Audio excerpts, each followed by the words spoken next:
ಅಧಿವೇಶನ ಪ್ರಾರಂಭ ಆಗ್ತದೆ. ನಾಳೆ ನಾನು ಮೊದಲು ವಿಧಾನಸಭೆ ಸ್ಟಾರ್ಟ್ ಆದ ತಕ್ಷಣ ಎದ್ದು ನಿಂತು ಹೇಳ್ತೀನಿ ಸ್ಪೀಕರ್ ಅವರಿಗೆ ಮೊದಲು ಉತ್ತರ ಕರ್ನಾಟಕದ ಚರ್ಚೆ ತಗೋಬೇಕು, ತಗೋದೇ ಇದ್ರೆ ಧರಣಿ ಮಾಡ್ತೀನಿ.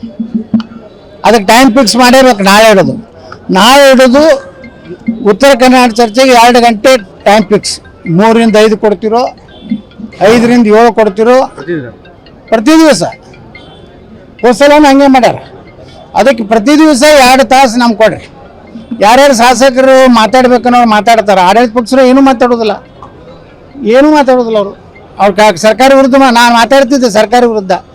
ಇವತ್ತು ಕೃಷ್ಣ ಮೇಲ್ದಂಡೆ ಯೋಜನೆದು ಎಲ್ಲೇ ಪರಿಸ್ಥಿತಿ.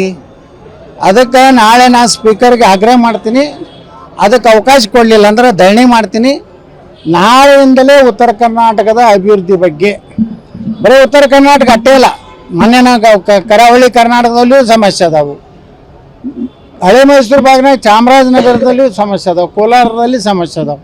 ಅದಕ್ಕೆ ಈ ಸಮಗ್ರ ಅಭಿವೃದ್ಧಿ ಸಲುವಾಗಿ ಚರ್ಚೆ ತೊಗೋಬೇಕಂತ ಹೇಳಿ ಒತ್ತಾಯ ಮಾಡ್ತೀವಿ.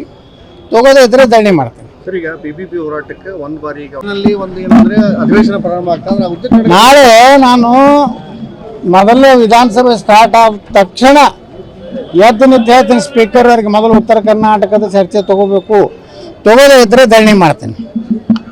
ಅದಕ್ಕೆ ಟೈಮ್ ಫಿಕ್ಸ್ ಮಾಡಿರ್ಬೇಕು. ನಾಳೆ ಇಡೋದು ಉತ್ತರ ಕರ್ನಾಟಕ ಚರ್ಚೆಗೆ 2 ಗಂಟೆ ಟೈಮ್ ಫಿಕ್ಸ್. 3 ರಿಂದ 5 ಕೊಡ್ತಿರೋ, 5 ರಿಂದ 7 ಕೊಡ್ತಿರೋ ಪ್ರತಿ ದಿವಸ. ಹೋಸಲನ ಹಂಗೆ ಮಾಡ್ಯಾರ. ಅದಕ್ಕೆ ಪ್ರತಿ ದಿವಸ 2 ತಾಸು ನಮ್ಗೆ ಕೊಡ್ರಿ.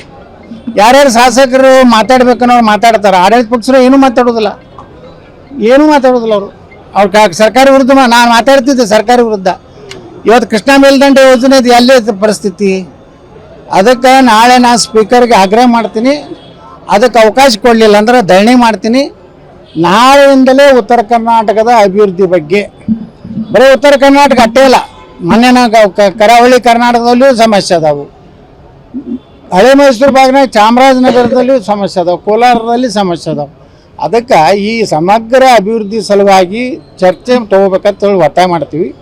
ತಗೋದೇ ಇದ್ರೆ ಧರಣಿ ಮಾಡ್ತೀವಿ. ಸರ್, ಈಗ ಬಿಬಿಪಿ ಹೋರಾಟಕ್ಕೆ ಒಂದು ಬಾರಿ